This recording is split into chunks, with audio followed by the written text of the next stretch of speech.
গ্রামের নাম বিলপুর। পুরনো জমিদার বাড়ির গল্প সবার জানা, কিন্তু বিলপুরের গা ছমছমে জমিদার বাড়ির রহস্য কেউ কখনো সমাধান করতে পারেনি। বিশাল বাড়িটা অনেক বছর ধরে পরিত্যক্ত। লোকের মুখে শোনা যায় অমাবস্যার রাতে বাড়িটার জানালা দিয়ে আলো জ্বলে আর কান্নার শব্দ ভেসে আসে। একদিন শহরের 4 তরুণ সাহসে ভর করে ঠিক করল বাড়িটার রহস্য উদ্ঘাটন করবে।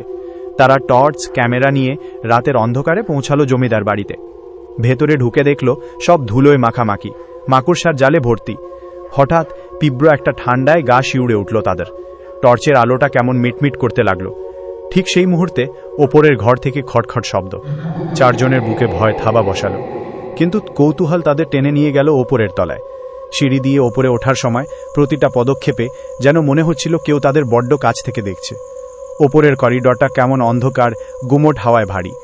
একটা দরজা খোলা ছিল, ভেতরে ঢুকতেই একটা বড় আয়নার সামনে দাঁড়ালো তারা। টর্চের আলো পড়তেই আয়নার ভেতরে নিজেদের প্রতিবিম্বটা কেমন অন্যরকম লাগলো। হঠাৎ মনে হলো আয়নার ভেতর থেকে কেউ তাদের দিকে তাকিয়ে আছে। তাদের মধ্যে একজনের পেছনে চমকে পেছনে ফিরে দেখে কেউ নেই। ভয় তাদের রক্তহীন হয়ে এলো। তারা পালানোর চেষ্টা করলো, কিন্তু দরজা বন্ধ। ভেতর থেকে ক্রমশ ভেসে আসতে লাগলো খিলখিল হাসির শব্দ, যা ক্রমশ তীব্র হতে লাগলো। বিলপুরের জমিদার বাড়ির রহস্য আজও অমীমাংসিতই রয়ে গেল।